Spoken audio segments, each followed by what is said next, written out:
Hi, I'm Will from the Anastasia Island branch, and I'm here with Kelly Wilson from the Emergency Operations Center for St. Johns County. And we're here today to talk about hurricane preparedness, especially in light of our current situation with COVID-19. Well, we are so pleased to have you here today, Will.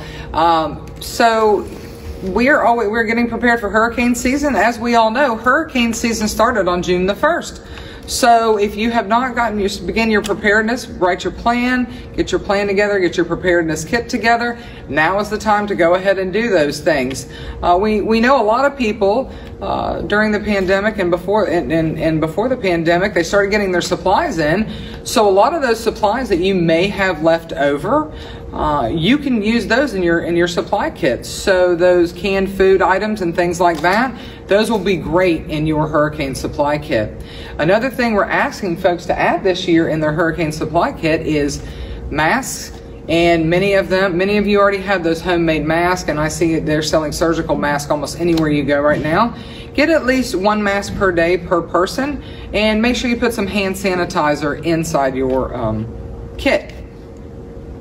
So can you tell us about what you're holding in your hand right now? So what I am holding in our hand right now is this year's Hurricane Preparedness Guide.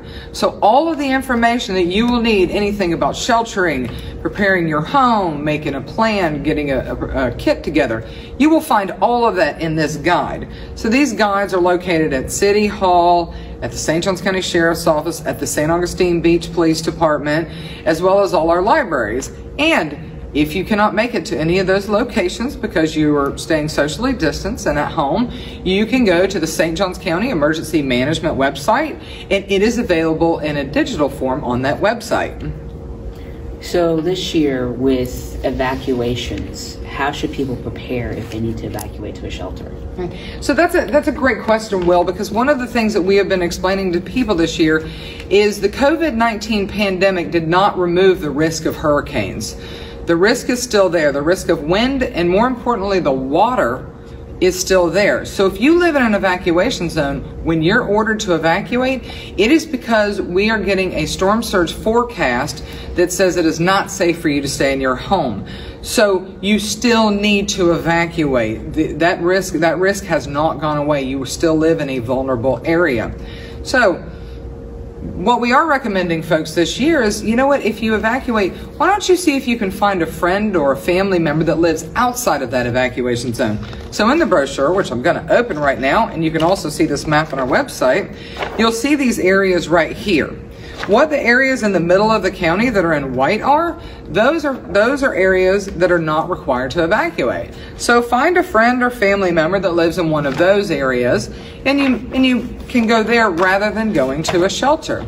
Now, if you say, I don't know where my evacuation zone is, well, once again, go to the St. Johns County Emergency Management website, and you will see a thing called My Evacuation Zone, My Zone. Click that, enter your St. Johns County address, and you will be able to find out if your address is in fact located in a zone and what letter zone. Those zones will be evacuated just like they were in Matthew and Irma and Dorian by letter. Those are the zones we will evacuate. We will, if we order an evacuation, we will open our public shelters. What will be different this year in our public shelters? We will in fact make sure people are socially distanced within those. So your area that is allocated will be a larger area. As a result of that, we may have to open up additional evacuation shelters. All of our shelters are built to an enhanced hurricane protected area wind load, so you will be safe inside those. We are also going to be requesting that you wear a mask while you're inside those shelters. So we also have folks that if you are a special needs population, we register you. If you have some medical special need and you live at home every day, we also will still have our special needs shelter available for you.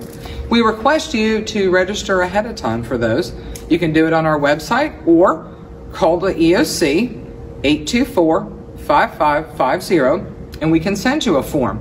That way we have you pre-registered and we'll be able to call you if in fact we're ordering an evacuation in a zone you live in. And if you possibly need a ride, we will also send transportation to pick you up and bring you to one of our shelters. are you still going to have the pet shelters open this year? Absolutely. Our pet-friendly shelters will be open. That is Timberland Creek Elementary and Southwoods Elementary. Those are both our pet-friendly shelters because we want to make sure we keep your pets safe as well. The request that we ask is that you bring your pet in a carrier that is large enough for them, along with their food. We would also request that if they have any medications, make sure you bring those medications with you. Is it safe to leave your pet at home? Absolutely not. If it is not safe for you to stay at home, it is not safe for your pet to stay at home. That is why we have our pet-friendly shelters available for you to bring your pets. And we understand, you know, if you say, I have 2 dogs and 2 cats, that's okay. You bring all of your animals. We will keep both you and your animals safe in our shelters. What if someone doesn't need to evacuate to a shelter, but they still want to make sure their house is protected? Is there anything they can do? There is things they can do. So you may live in one of those areas that I identified on the map, right? And you still think, you know, I'm still a little nervous. There's this hurricane coming. So what we recommend right now, and you can find that information in this guide, is now's the time to prepare your home. Look around your house. Are there any dead trees or anything around? Let's go ahead and get those down. Do you have hurricane shutters? If not, now's the time maybe go purchase those. Or if you don't have time or the finances to buy those, go to Home Depot or Lowe's or your local home improvement store right now and buy those pieces of plywood and get them pre-cut to fit in your windows so that your windows are safe. You know, maybe you want to go get a generator to help. You know, you may not need a whole house generator, but you may have a generator that runs your refrigerator so that you can keep your food cold. Things like that. Let's go now. Let's get our homes prepared so that way, in the event a hurricane is coming, you're not rushing around and stressed out. You have everything you need already inside your home and prepared for hurricanes.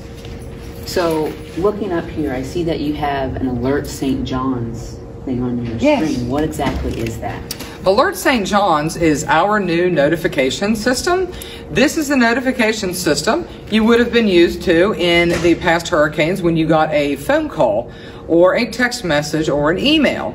This system will replace that. So what will happen is, in the event of an emergency, and we're just going to use evacuations for now, this system, we will be able to call you, text you, or email you, and you get to choose what manner in which you get those announcements. So what we're asking everyone to do, and how you can do it, is you can go to the St. Johns County Emergency Management website, and you'll see that Alert St. John's logo in the middle of that page. You click on that logo, and it'll take you to that screen that you see behind me, and you'll be able to sign up for an account. You'll also be able to sign up for any sort of a weather alerts that you may want. Public safety notifications like evacuations or anything like that, you're automatically registered for those. But let's say you want tornado warnings to be alerted about those, you will in fact also be able to sign up for those. So it's a great opportunity, it's a great way that we are able to notify you, and it's a pretty simple, quick sign up. So during a hurricane, if someone needs help, who are they to call? So the EOC, during a hurricane, this room you're sitting here looking at right now that is somewhat empty, has somewhere between 150 to 200 people of all of our community partners responding to that emergency. We have one table that is completely dedicated to answering your questions.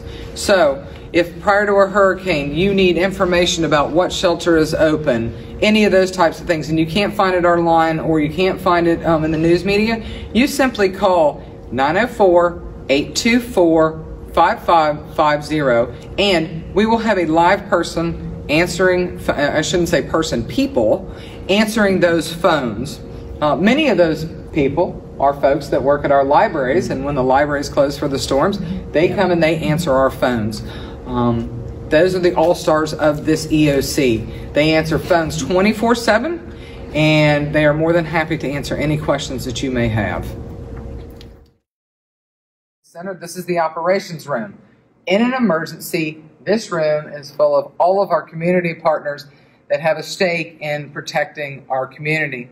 We are working a hurricane response within this room. You'll notice it's broken out into sections, and you have everything from our school district folks who are doing our sheltering. You have our Florida Power and Light and JEA authorities who are working to restore power. We have phone answers, we have fire and rescue, we have all our law enforcement, And we have all our volunteer agencies. This room is a hub of activity. Our phone answering folks are over there. They are answering our phones 24/7 during the response, the build up in response to the emergency. This facility was built in 2009 and was built to a 200-mile-an-hour wind load. We have backup generation that keeps our facility running even when we lose power. We also have backup water systems. So in the event we were to lose water, we have a backup water system that will keep the water flowing. Because no matter the emergency, this facility has got to continue to operate and respond to assist the community in a recovery. Okay, so this is the Amateur Radio Emergency Services Room, also known as ham radio operators. These folks are in the EOC and they are operating their ham radios. We have one of them in each one of our shelters in the hospital, and they also are communicating with the state EOC. These folks will be the backup to the backup. In the event we were to lose all communications, the ham radio operators would still in fact be able to get into contact with the outside world. After Hurricane Michael in the Panhandle, ham radio operators were some of the first contact that counties had with the state EOC because they had lost all their other communications. Where you're standing is the dining room along in our commercial kitchen. You can see over there. The reason we have these is when the EOC moves into 24-hour operations, because we are responding to an emergency, we have to, many of these individuals stay on site.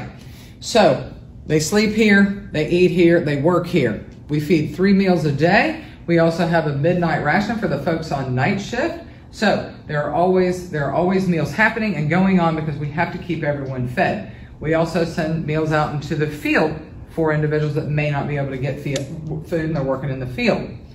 Our friends over at the Council on Aging cook our meals in this EOC kitchen. They come in and they begin living on site with us when the EOC goes into full activation. This is cool. So these are our bunk rooms. This is where folks will sleep because, like I said, when we're responding, especially when the weather begins turning on us, folks have to sleep in here because, you know, with a day shift or night shift, they come in here, they catch a few hours of sleep, and then they get up and go back to work. This way we're able to keep everybody on site.